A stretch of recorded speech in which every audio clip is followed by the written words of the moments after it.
Hi friends, welcome back to my channel. ನಾನು ನಿಮ್ಮ ಮೇಘನ. ಇವತ್ತಿನ ವಿಡಿಯೋದಲ್ಲಿ ಯುಗಾದಿ ಹಬ್ಬ ಸ್ಪೆಷಲ್ಲಾಗಿ ಒಬ್ಬಟ್ಟು ಯಾವ ರೀತಿ ಮಾಡೋದು ಅಂತ ತೋರಿಸ್ಕೊಡ್ತಾ ಇದ್ದೀನಿ. ನಮ್ಗೆ ಒಬ್ಬಟ್ಟೇ ಬರಲ್ಲ ಅನ್ನೋರು ಕೂಡ ತುಂಬ ಸುಲಭವಾಗಿ ಮಾಡ್ಕೋಬೋದು. ಈಗ ಒಂದು ಬೌಲ್ಗೆ ಅರ್ಧ ಚಮಚದಷ್ಟು ಅರಿಶಿನ ಪುಡಿ, ಹಾಗೆ 1 ಕಪ್ ಆಗೋಷ್ಟು ಮೈದಾ ಹಿಟ್ಟು, 2 ಚಮಚದಷ್ಟು ನಾನು ಚಿರೋಟಿ ರವೆ ತೊಗೊಂಡಿದ್ದೀನಿ. ಇದನ್ನೆಲ್ಲ ಚೆನ್ನಾಗಿ ಮಿಕ್ಸ್ ಮಾಡ್ಕೋಬೇಕು. ಒಬ್ಬಟ್ಟಿಗೆ ಚಿರೋಟಿ ರವೆ ಹಾಕೋದ್ರಿಂದ ತುಂಬಾ ಸಾಫ್ಟಾಗಿ ಬರುತ್ತೆ.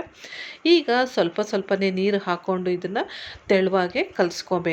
ಈ ವಿಡಿಯೋದಲ್ಲಿ ನಾನು ತೋರಿಸ್ತಾ ಇದ್ದೀನಲ್ಲ ಯಾವ ರೀತಿ ತೆಳುವಾಗಿ ಕಲಿಸ್ಕೊಂಡಿದ್ದೀನಿ ಅಂತಂದ್ಬಿಟ್ಟು, ಇಷ್ಟು ತೆಳುವಾಗಿ ಕಲಿಸ್ಕೊಂಡು ಇದಕ್ಕೆ ಒಂದು ಅರ್ಧ ಕಪ್ ಆಗುವಷ್ಟು ಎಣ್ಣೆ ಹಾಕ್ಕೋಬೇಕು.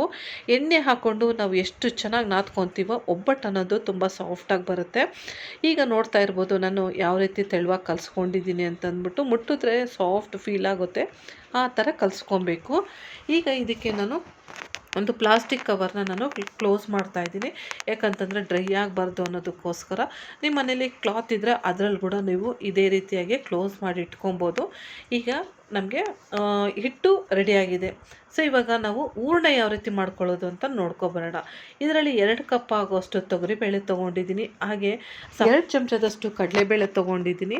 ಎರಡೂ ಹಾಕೋದ್ರಿಂದ ತುಂಬ ಟೇಸ್ಟ್ ಚೆನ್ನಾಗಿ ಬರುತ್ತೆ ಅಂತಂದ್ಬಿಟ್ಟು, ಇಲ್ಲ ನೀವು ತೊಗರಿಬೇಳೆನೇ ಹಾಕೋತೀನಿ ಅಂದರೆ ಅದು ಹಾಕ್ಕೋಬೋದು. 2 ಕಪ್ಗೆ ನಾನು 1.5 ಕಪ್ ಆಗುವಷ್ಟು ಬೆಲ್ಲ ತೊಗೊಂಡಿದ್ದೀನಿ.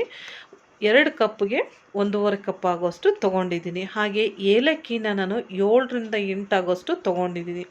ಈಗ ನಾನು ಸ್ಟವ್ ಹಚ್ಕೊಂಡು ಒಂದು ಬೌಲಲ್ಲಿ ನೀರು ಇಟ್ಕೊಂಡು ನೀರು ಚೆನ್ನಾಗಿ ಕುದಿಯೋಕೆ ಇಟ್ಟಿದ್ದೀನಿ. ನೀರು ಕುದಿದ ಮೇಲೆ ನಾವು ಬೇಳೆ ಹಾಕ್ಕೋಬೇಕು.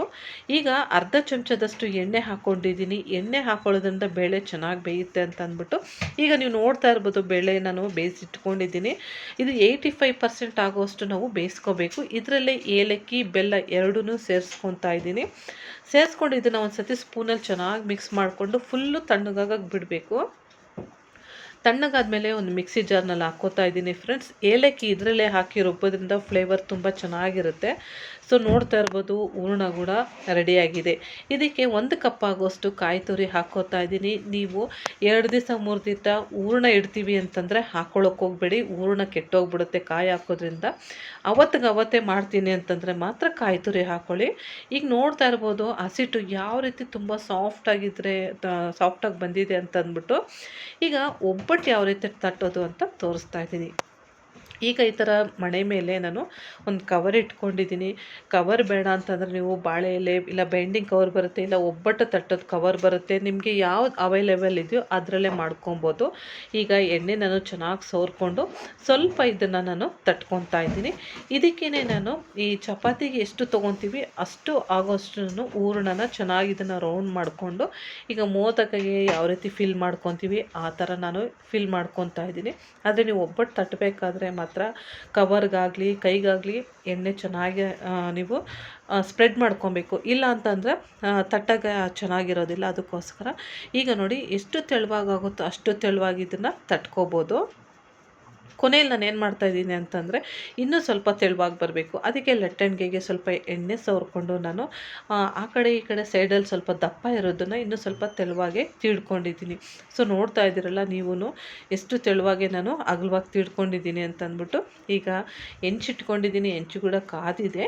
ಇದಕ್ಕೆ ಸ್ವಲ್ಪ ಎಣ್ಣೆ ಹಾಕ್ಕೋಬೇಕು. ಎಣ್ಣೆ ಹಾಕಿದ ಮೇಲೆ ನಾವು ಒಬ್ಬಟ್ಟು ತಟ್ಕೊಂಡಿರೋದನ್ನು ನೋಡಿ ಈ ಥರ ಸಣ್ಣ ಮಾಡಿಬಿಟ್ಟು ಸ್ಟವ್ ಹಾಕ್ಕೊಂಡ್ರೆ ನಮಗೆ ಎಲ್ಲೂ ಓಪನ್ ಆಗ್ದಿರ ತುಂಬ ಚೆನ್ನಾಗಿ ಬರುತ್ತೆ. ಇದನ್ನು ಆದಷ್ಟು ನೀವು ಮೀಡಿಯಮ್ ಫ್ಲೇಮಲ್ಲೇ ಇಟ್ಕೊಂಡು ನೀವು ಸುಟ್ಕೋಬೇಕಾಗುತ್ತೆ. ನೋಡಿ ಇವಾಗ ಇದಕ್ಕೆ ಎಣ್ಣೆ ಹಾಕ್ಕೋತಾ ಇದ್ದೀನಿ. ಎಣ್ಣೆ ಹಾಕ್ಕೊಂಡು ಸ್ವಲ್ಪ ಇದು ಸುಟ್ಟ ನಂತರ ತಿರುಗಿಸಿ ಹಾಕ್ಕೋತಾ ಇದ್ದೀನಿ. ನೋಡ್ತಾ ಇದ್ದೀರಲ್ಲ ಈ ಥರ ಕೆಂಪಿಗೆ ಸುಟ್ಕೋಬೇಕು. ಈಗ ನಮಗೆ ಒಬ್ಬಟ್ಟು ಬರಲ್ಲ ಮೇಡಮ್ ಅನ್ನೋರಿಗೆ ನೋಡಿದ್ರಲ್ಲ ಎಷ್ಟು ಸಾಫ್ಟಾಗಿ ಈಗ ಅದೇ ಒಬ್ಬಟ್ಟು ಮಾಡೋದು ಅಂತ ಈ ವಿಡಿಯೋದಲ್ಲಿ ತಿಳ್ಕೊಂಡ್ರಲ್ಲ ಫ್ರೆಂಡ್ಸ್.